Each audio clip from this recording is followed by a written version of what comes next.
মূলত আপনার এই যে ইজতেমা ময়দান, তার নিয়ন্ত্রণ কাদের হাতে থাকবে? এই নিয়ন্ত্রণ এবং এখতিয়ার এবং ক্ষমতা কেন্দ্রিক এই দ্বন্দ্ব। সাতপন্থীদের আপনার এই যে প্রতিরোধ চেষ্টা এবং নিয়ন্ত্রণ চেষ্টা, সেটা এক ধরনের জীবন মরণ লড়াই জায়গায় নিয়ে গেছে এই পরিস্থিতি। ধন্যবাদ। দেখুন, আপনার এই যে সাতপন্থী এবং জুবায়েরপন্থী, এদের দ্বন্দ্ব আজকে নতুন নয়।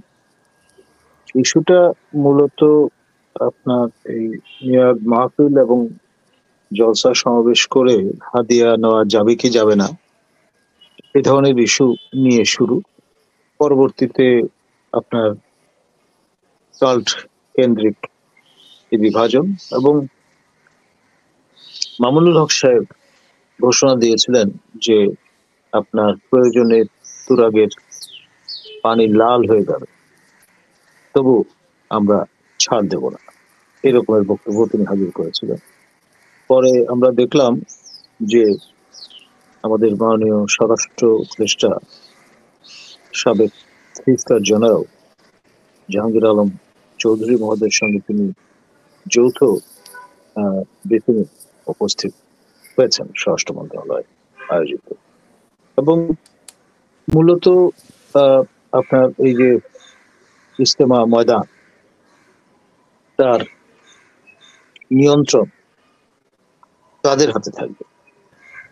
এই নিয়ন্ত্রণ এবং এখতিয়ার এবং ক্ষমতা কেন্দ্রিক এই দ্বন্দ্ব। ফলে এখানে ভবিষ্যতে just tip of the iceberg, just the beginning. ভবিষ্যতে যদিও ইতিমধ্যে 144 ধারা জারি করা হয়েছে সমাবেশ স্থলে, যাতে লোকজন সমবেত না হয়, কিন্তু এই ইস্যুকে কেন্দ্র করে ভবিষ্যতে বড়সড় দাঙ্গা হাঙ্গামা হওয়ার সম্ভাবনা একেবারে উড়িয়ে দেওয়া যায় না। সেই জন্যে আমাদের সবাইকে সতর্ক থাকতে হবে। আর এই মুভমেন্টটা কান্ট্রি ওয়াইড শুধু নয়, গ্লোবাল একটা মুভমেন্ট।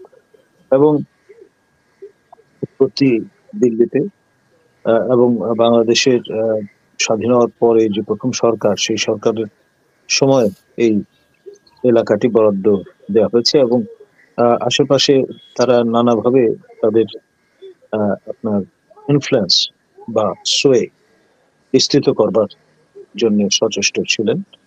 সাতপন্থীদের আপনার এই যে প্রতিরোধ চেষ্টা এবং নিয়ন্ত্রণ চেষ্টা, সেটা এক ধরনের জীবন মরণ লড়াই জায়গায় নিয়ে গেছে এই পরিস্থিতিকে। ধন্যবাদ।